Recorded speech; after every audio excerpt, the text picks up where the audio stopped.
So in this lesson from Malachi, there's some great things going on. Well, first of all, is one of the big passages cited by Jesus himself, by the gospel writers. I am sending my messenger to prepare the way before me. The Lord whom you seek will suddenly come to his temple, and understanding Jesus to be the fulfillment of that word of the Lord to Malachi. But I want to dwell on two other things. First is the kind of the thought at the end where God says, "Hey, listen, bring in the full tithe. Just put me to the test. It's like, see if you are generous to the community, because that's what the temple is. That's what the temple storehouses are. So that's the community store. If you're generous to the community, you're being generous to me. And if you're generous to me, just watch and see what happens with as I become generous to you." And it's like, hey, put it to the test. I think, it's like, so often it's not like, that's the, Christianity, who was it? I think G.K. Chesterton or George Bernard Shaw said, is Christianity it's not as if Christianity has been tried and failed. It's simply hasn't been tried to truly put our hands in God's or put our lives in God's hands. I was visiting someone in the hospital once, and he said, boy, Father, if I won the lottery, I'd give, I'd be able to give so much to the church, and honestly, it's like, it's frankly, past behavior is a predictor of future behavior, in my judgment, in so many ways. In a sense, if when we prayed that to get something, um, you know, is that something that would benefit God's people? How do we behave now with the blessings that we have? How do we behave now with the time that we have? How do we behave now with our gifts and talents and health if we have it? And, what are we doing now with those things? And let us give those things to the Lord. Let us give the tithe, the best parts of those to the Lord. And especially, I think of your time and your attention, and how much attention do you give to cable news or to your feed? And how much attention do you give to the Lord? Now, of course, if you're watching this, you're giving about 25 minutes of attention to the Lord. That's good for you. And so I appreciate it. And so does God. So, but this is in a sense, this is a foretaste of what we're called to be doing, where we focus our energies and our efforts on God. So, in a sense, let's begin the discipline of offering our lives up to God in new and more fulsome ways, and see how God blesses us as well. And finally, there's the passage where it says, that that finally there will be an offering in Jerusalem that's acceptable to God.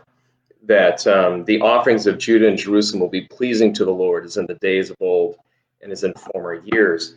And that is, in many ways, a poignant and a bitter anticipation of Jesus's own sacrifice on the cross, the final offering of Israel up to God, the offering of God's own Son, and where unhappily humanity became the knife of the sacrifice of the Son to the Father. But in the sacrifice, that in a sense our future offerings, our future givings of ourselves, our future sacrifices of ourselves upon the altar of the temple of our hearts become acceptable to God.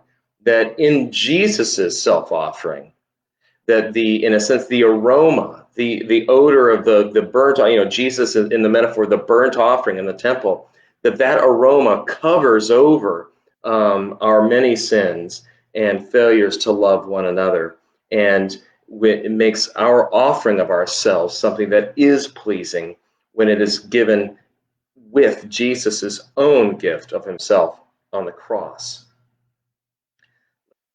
A reading from the prophet Malachi.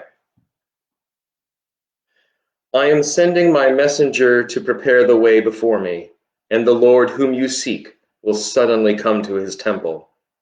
The messenger of the covenant in whom you delight, Indeed, he is coming, says the Lord of hosts. But who can endure the day of his coming?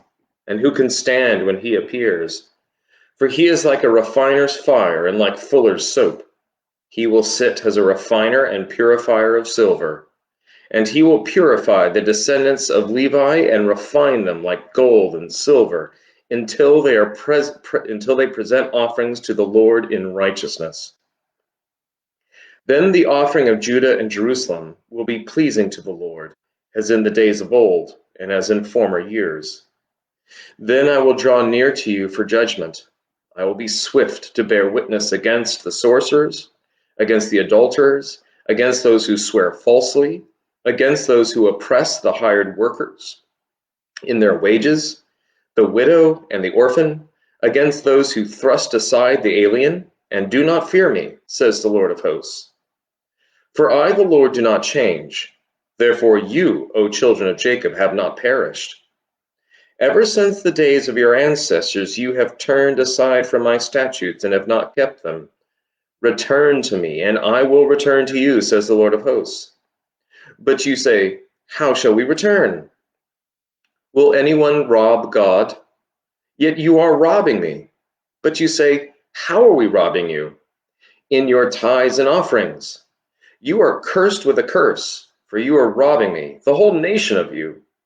Bring the full tithe into the storehouse, so that there may be food in my house, and thus put me to the test, says the Lord of hosts. See if I will not open the windows of heaven for you and pour down for you an overflowing blessing. I will rebuke the locust for you, so that it will not destroy the produce of your soil, and your vine in the field shall not be barren, says the Lord of hosts. Then all nations will count you happy, for you will be a land of delight, says the Lord of hosts. The word of the Lord. Thanks be to God.